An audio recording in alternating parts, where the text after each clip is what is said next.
सामान्य सभामुख महोदय, तपाईँ यो बाल्नुभयो, किन बाल्नुभयो होला? खोइ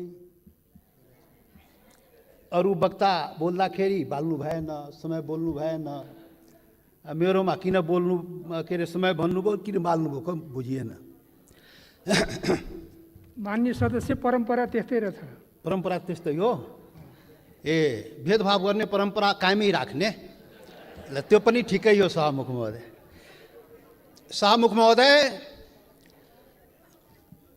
यो देशमा सैकड़ों हजारौं पटक संसदको बैठक बसेको छ, तर आजको बैठक सारा नेपाली जनता, सम्पूर्ण सबै नेपाली जनता टकटकी लगाएर यो संसदप्रति हेरिरहेको छ। सारा नेपाली जनता, जनताको प्रतिनिधि, यो जुन संसदमा हामी राजनीतिक दलको रूपमा उपस्थित भएका छौं, जनताको प्रतिनिधि तो राजनीतिक दलले आज यो ऐतिहासिक दिनमा के भन्दैछ, के गर्दैछ, त्यो चाहिँ सबै सम्पूर्ण नेपाली जनताको जिज्ञासा र ध्यान चाहिँ आजको संसदको बैठकमा छ। सभामुख महोदय, त्यसैले यहाँ सञ्चार माध्यम पनि आजको बैठक ऐतिहासिक बैठक भनिरहेको थियो र वास्तवमा भन्यो भने आजको बैठकमा वास्तवमा ऐतिहासिक बैठक नै हो। सभामुख महोदय, त्यसैले ऐतिहासिक बैठकको दिन अब के बत्ती बाल्ने, के समय निर्धारण गर्ने, बोल्ने मनमा भएको कुरा बोल्न दिनुपर्छ। सभामुख महोदय, सभामुख महोदय, आजको सामान्य यो प्रस्ताव होइन। सभामुख महोदय, यो देशको भूमिको सवाल हो। देशको भूमि आफ्नो नेपालको नक्सामा राख्ने सवाल हो, त्यो प्रस्ताव आएको छ आज। यो सामान्य प्रस्ताव होइन। सभामुख महोदय, सम्पूर्ण नेपाली जनताको ढुकढुकी त्यहाँ रहेको छ। सभामुख महोदय, भावना चाहिँ रहेको छ त्यहाँ। त्यो सम्बन्धमा बोल्दाखेरि जनताको प्रतिनिधिले आफ्नो कुरा राख्न सक्नुपर्छ। त्यसैले आज प्रतिबन्ध नलागियो। सभामुख महोदय, सभामुख महोदय, यहाँ आजको जुन सवाल हो, जुन प्रस्ताव हो, तो राष्ट्रियतासँग पनि जोडिएको सवाल हो, सम्पूर्ण नेपालीको भावनासँग पनि जोडिएको सवाल हो, देशको के भन्छ सार्वभौमिकता, देशको अखण्डतासँग पनि जोडिएको सवाल हो। र त्यही सवालको रूपमा आज यो चाहिँ नेपालको नक्सामा त्यो चाहिँ तो कालापानी, लिपु लेक र लिम्पुवाधुरा लगायतका त्यो भूभाग नेपालको नक्सामा राख्ने प्रस्ताव यो संसदबाट स्वीकृत गराउन आइएको प्रस्ताव हो। सभामुख महोदय, त्यसैले आजको प्रस्ताव बडा महत्त्वपूर्ण प्रस्ताव हो नेपाली जनताको लागि। सभामुख महोदय, नेपाली जनता आफ्नो, सम्पूर्ण नेपाली जनता, हिमाल पहाड तराई मधेसका सबै नेपाली जनता आफ्नो देशप्रति, आफ्नो भूमिप्रति सजग छ, समर्पित छ, संवेदनशील छ। यो कुरा आज यो बैठकले देखाउन सक्नुपर्छ। आज यो कुरा हामीले आफ्नो कामबाट देखाउन सक्नुपर्छ। त्यो देखाउनुपर्छ, हामी देखाउला।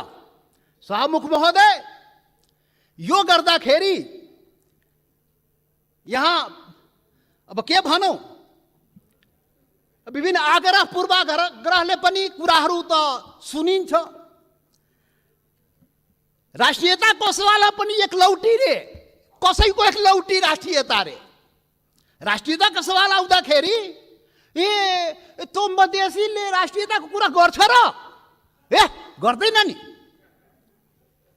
अरे राष्ट्रियता कसैको एक लौटी होइन, याद गर्नुहोस्।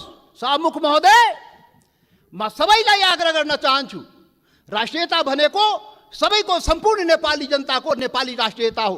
कुनै एउटा वर्ग, एउटा जाति, एउटा समुदाय, एउटा क्षेत्रको राष्ट्रियता हुनै सक्दैन। यदि त्यस्तो राष्ट्रियता भयो भने त्यो पङ्गु राष्ट्रियता हो, त्यो राष्ट्रियता चाहिँ काम लाग्दैन। त्यो राष्ट्रिय एकतालाई सबल गर्न सक्दैन, बलियो पार्न सक्दैन शाहमुख महोदय। त्यसैले आजबाट राष्ट्रिय एकताको परिभाषा, राष्ट्रियताको परिभाषा र राष्ट्रवाद र राष्ट्रघातको परिभाषा ठिकसँग व्याख्या गरिनुपर्छ र बुझिनुपर्छ शाहमुख महोदय। शाहमुख महोदय, म धेरै आज म केही कुरा राखौँला, समय अलि लिउँला तपाईँको, र यो पनि देश र जनताकै हितमा हुन्छ, राष्ट्रिय एकताकै लागि हुन्छ, राष्ट्रियताका लागि बलियो बनाउने काम हुन्छ, जुन आज म विचार राखिरहेको छु शाहमुख महोदय। शाहमुख महोदय, यस्तो संवेदनशील घडीमा एकता देखाउने हो। नेपाली जनताले आफ्नो एकता नदेखाए आफ्नो सवालको लागि, आफ्नो भूमिको लागि त कसले देखाइदिने हो? नेपाली जनताले नै देखाउने हो र नेपाली जनताको प्रतिनिधिमूलक संस्था, यो प्रतिनिधि सभाले देखाउने हो। शाहमुख महोदय, हाम्रा धेरै आउला यो संविधान संशोधनको कुरा आएको छ। यहाँ नक्सालाई लिएर त्यो चाहिँ संविधानमा, त्यो अनुसूचीमा संशोधन गर्ने प्रस्ताव आएको शाहमुख महोदय। तो कालापानी लिपु लेक, लिम्पुवाधुरा सहितको भूमि त्यो नेपालको हो भनेर त्यो चुच्चो त्यो हुने गरी त्यो नक्सा चाहिँ संसदबाट पारित गराउन प्रस्ताव आएको शाहमुख महोदय। संविधान संशोधन गर्न प्रस्ताव आएको शाहमुख महोदय। शाहमुख महोदय मार्फत सम्पूर्ण देशवासीलाई थाहा छ यो संविधानको बारेमा। यो संविधानको बारेमा हाम्रा आफ्ना रिजर्वेसनहरू रहेको छ। यो संविधान पूर्णता पाएन। यो संविधान सबैको हुन सकेन। यो संविधान हिमाल, पहाड, तराई, मधेसका सबै जनताको हुन सकेन। आदिवासी जनजाति शेर्पा, तामाङ, राई, लिम्बू, गुरुङ, भोटे, मगर, नेवारको हुन सकेन। मधेसीको हुन सकेन, थारूको हुन सकेन, दलितको हुन सकेन, शोषण उत्पीडन परेको जनताको हुन सकेन। उसले आफ्नो भावना राखिरहेको छ, रिजर्भेसन राखिरहेको छ। यो हाम्रो पनि संविधान हुनु पर्यो, हाम्रो लागि पनि बनाइदिनु पर्यो, त्यो प्रावधान हाम्रो लागि पनि राखिदिनु पर्यो। त्यो संविधान संशोधनको जब कुरा आउँछ हामीले राख्ने गरेका शाहमुख महोदय। आज पनि संविधान संशोधनकै सवाल आएको छ प्रधानमन्त्रीजी। शाहमुख महोदय, तपाईँ मार्फत प्रधानमन्त्री सौभाग्य आज बसिराख्नु भएको छ, प्रत्यक्ष रूपले सुनिराख्नु भएको छ। हामी त्यो संशोधनको जब कुरा आउँछ संविधानको, त भन्दाखेरि नै हामी भनेको थियो यो सबैको लागि संविधान बनाउनुहोस् है। विगतमा त्यत्रो आन्दोलन भयो, यो देशका आदिवासी जनजाति, मधेसी, थारू लगायत दलित सबैले आन्दोलन गरेको छ। त्यो संविधानमा सबैको भावना राखियोस् है हामी भनेका थियौँ। तपाईँहरू सहमति गर्नुभएको थियो शाहमुख महोदय। यो देशको ठुला पार्टी काङ्ग्रेस, कम्युनिस्ट, माओवादी जतिका के भन्छ एमाले, माओवादी सबैले सहमति गरेका थियो। यस्तो संविधान बनाइन्छ र अब यो मुलुकमा विभेद हुँदैन। अब संघीय लोकतान्त्रिक गणतन्त्र आउँछ, सबै नेपाली बराबर हुन्छ, कुनै समुदाय, कुनै वर्ग, कुनै क्षेत्रप्रति केही अन्याय हुँदैन भनेर भनिएको थियो, सम्झौता गरिएको थियो। तर बन्दाखेरि त्यो भएन। त्यो पीडा त भन्न पाइन्छ नि अहिले संविधान संशोधन गर्ने बेलामा। हामीले त भने हो शाहमुख महोदय, जब प्रधानमन्त्रीले नक्सा बनाउनु भयो हामीले भनेको थियौँ राम्रो गर्नुभयो। नेपालको भूमि फिर्ता ल्याउने कुरा जुन गर्नुभयो, नक्सा बनाउनु भयो, राम्रो गर्नुभयो। सर्वदलीय बैठकमा हामी सबैले एकमतले सरकारलाई, प्रधानमन्त्रीलाई हामी भन्यौँ तपाईँ अगाडि बढ्नुहोस्, यो चाहिँ भूमि चाहिँ नक्सा बनाएर मात्रै हुँदैन, फिर्ता ल्याउने पनि कुरा गर्नुहोस् है प्रधानमन्त्रीजी। नक्सा बन्यो। आज संसदबाट के भन्छ संविधान संशोधन समेत गराएर अनुसूचीमा राख्ने कुरा भएको छ। जब संविधान संशोधनको सवाल आउँछ त्यति बेला हामीलाई त्यो पीडा हुन्छ, किनभने यो संविधानको लागि, यो संविधानको अपनत्वको लागि सैकड़ों जनता चाहिँ जान गुमाएको छ, बलिदान दिएको छ शाहमुख महोदय। त्यो पनि राष्ट्रियता हो, त्यो पनि नेपालको जनताको राष्ट्रियता हो, त्यो पनि आफ्नो हक अधिकारको लागि जान गुमाएको छ, सङ्घर्ष गरेको छ, आन्दोलन गरेको छ शाहमुख महोदय। त्यसैले शाहमुख महोदय, जब संशोधन कुरा आउँदाखेरि त्यो कुरा पनि हामी राख्ने गरा। त्यसैले हामीले भनेका थियौँ शाहमुख महोदय प्याकेजमा ल्याइदिनुहोस्, यो त्यो कुरा पनि ल्याइदिनुहोस् न, जो हामीले उठाएका सवालहरू पनि त्यो पनि ल्याइदिनुहोस् न, सँगसँगै ल्याइदिनुहोस् न। अनि राम्रो हुन्छ। अनि राष्ट्रिय भूमि मात्र होइन, जनता पनि राष्ट्रियता हो नि त। भूमि मात्रै होइन, जनता समेत, भूमि र जनता मिलाएपछि राष्ट्रियता हुन्छ। जनताको सवाल पनि ल्याइदिनुहोस् न भने आग्रह गरे हो, बिन्ती गरे हो शाहमुख महोदय। तर खोइ आएन। मजबुरन हामी चाहिँ छुट्टै के अरे प्राइभेट बिलको रूपमा यहाँ ल्याउनु पर्यो सभामुख महोदय। अब पछि विचार होला सायद। अब यो 7औं संविधान सभामुख महोदय, 6वटा संविधान त नाश भयो मुलुकमा। 70 वर्षमा 7वटा संविधान, 6वटा संविधान यही कुकर्मले गर्दाखेरि, यही गतिविधिले गर्दाखेरि समाप्त भयो। जनताको माग अनुसार समय सापेक्ष संशोधन भएन भने संविधान जाँदो रहेछ। त्यसैले यो 7औं संविधान, संघीय लोकतान्त्रिक गणतन्त्रको संविधान बडा मेहनतले, त्याग बलिदानले नेपाली जनताले ल्याएको छ। त्यसले यो संविधानको रक्षा हुनुपर्छ। रक्षाको लागि त्यसमा समय सापेक्ष जनताको माग अनुसार सुधार परिवर्तन गर्नुस्। बाइबल कुरान गीता नबनाउनुस्। अब प्रधानमन्त्रीले उचित आवश्यकता भन्नुहुन्छ, खोइ कहिले उचित आवश्यकता आउने थाहै छैन।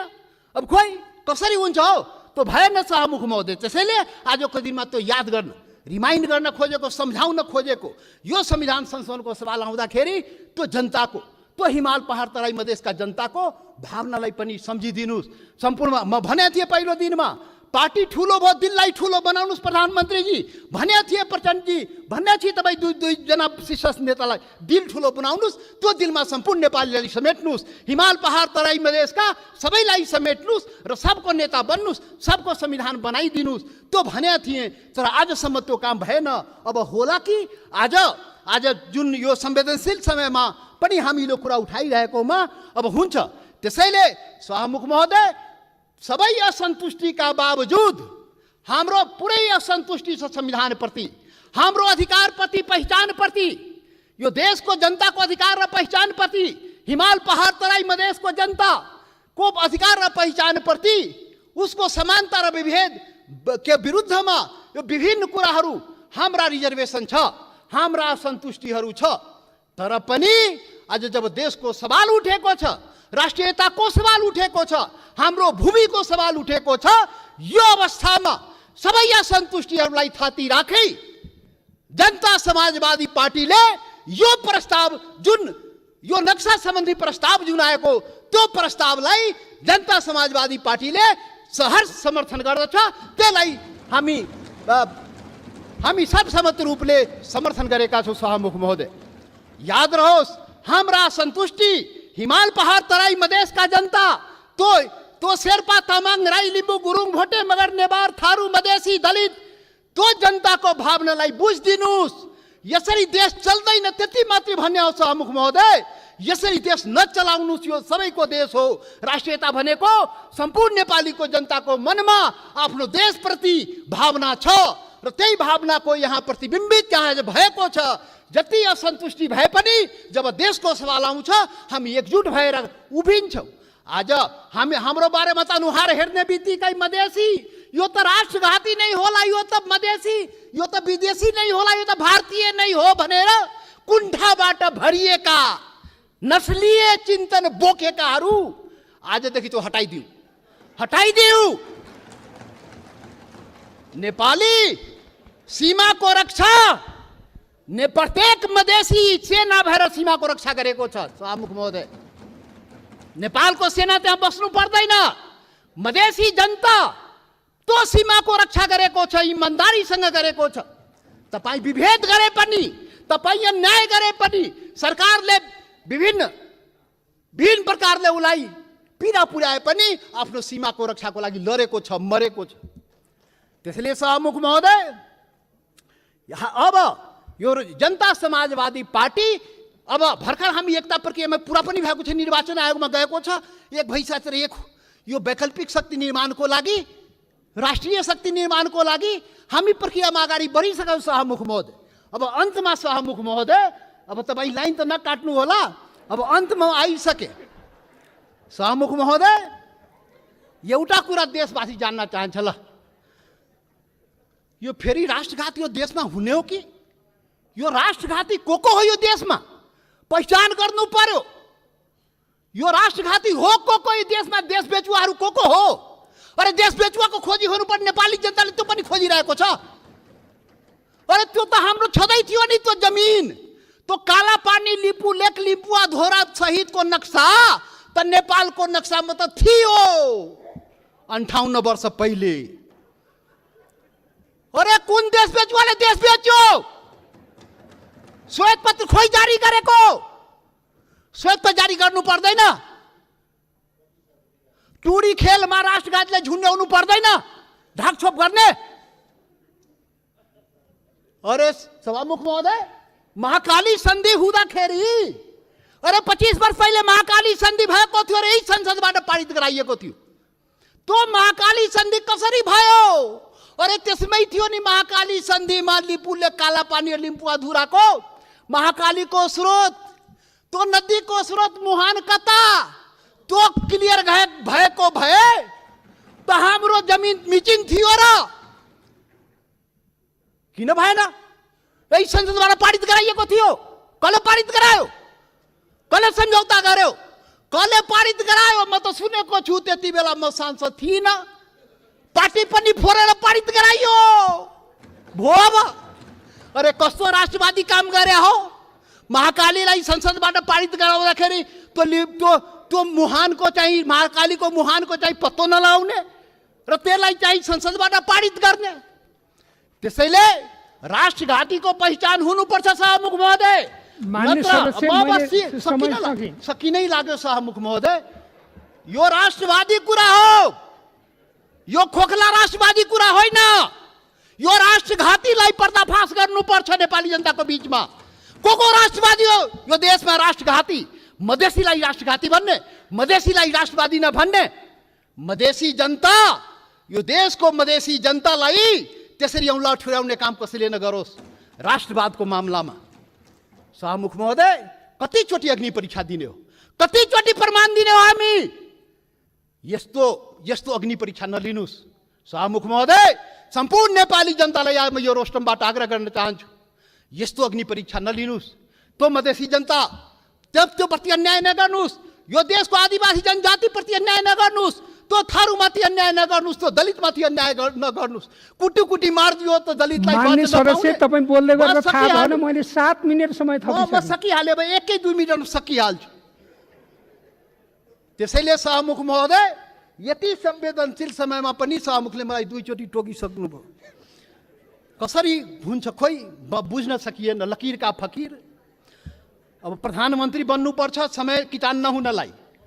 यहाँ प्रधानमन्त्री भएर उहाँ प्रचण्डजी र देउपाजी बोल्दाखेरि समय किटान नहुने, किनभने प्रधानमन्त्री रे।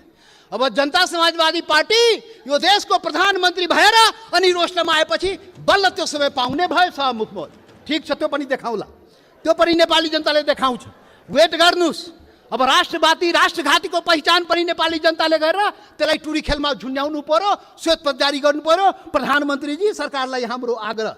त्यसैले अन्तमा अब सभामुख महोदय, अब हात जोडेर प्रधानमन्त्रीलाई के म प्रार्थना गरेको भने, यो कागजमा कोरेर नेपाली जनता पाउँदैन। त्यो जमिन चाहियो के? त्यो जग्गा चाहियो नेपाली जनतालाई, भूमि चाहियो। यो चाहिँ समय, यो लोड सेडिङ जस्तै बत्ती आए गए जस्तै नक्साबाट उडाइदिने, फेरि राखिदिने, अनि कुर्सी बचाउनलाई राख्या हो कि के हो त्यो पनि मान्छेले भन्छ। के हो अब के हो?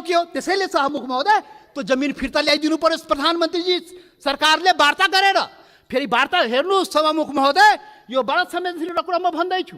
नेपाल भारतको सम्बन्ध सिंहदरबार र दिल्ली दरबारले बनाएको होइन, याद गर्नुहोला। यो देशको प्रधानमन्त्री केपी ओली र मोदी, नरेन्द्र मोदीले बनाएको सम्बन्ध होइन। यो दुई देशको जनताको बीच बनेको सम्बन्ध, हजारौं वर्षदेखि बनेको सम्बन्धको कडी हो। त्यो हर प्रकारको सम्बन्ध जनताको बीचमा छ, खुला सीमा छ। करोडौं जनता जो तपाईको जनता, मधेसको जनता हो, त्यो त्यसको उपभोग गरिरहेको छ। ऊ आफ्नो दाल नुन चिनी कसरी आउने हो, दवा दारूको त्यो आफ्नै स्तरबाट त्यहाँबाट ल्याउँदो रहेछ। नेपाल सरकारलाई थाहा नभए मतलब नभए पनि चलिरहेको छ। त्यो सम्बन्ध हो, विशेष सम्बन्ध हो। त्यसैले वार्ता राम्रोसँग गर्नुस् र भूमि फिर्ता ल्याउनुस्, वार्ताको माहौल बनाउनुस्, वातावरण बनाउनुस्। यहाँ संसदमा उल्टापल्टा कुरा गरेर सम्बन्ध के छ माहौल बिगारेर त्यो चाहिँ अलि अप्ठ्यारो भइजान्छ सभामुख महोदय। त्यसैले त्यो चाहिँ वार्ताको माहौल बनाएर हामीलाई जग्गा फिर्ता चाहियो, नेपाली जनतालाई के अरे यो जग्गा फिर्ता चाहियो। त्यसैले अब जनताले के भन्छ भने, यो कोरोनाको अवसरमा जनताको जीवन रक्षा नगर्ने सरकारले हाम्रो भूमिको रक्षा गरिदिन्छ भने जनताले भनिरहेको छ। त्यो चुनौती तपाईको अगाडि छ। जनताको जीवनको रक्षा पनि गर्नुपर्छ, हाम्रो भूमिको रक्षा पनि गर्नुपर्छ। धन्यवाद।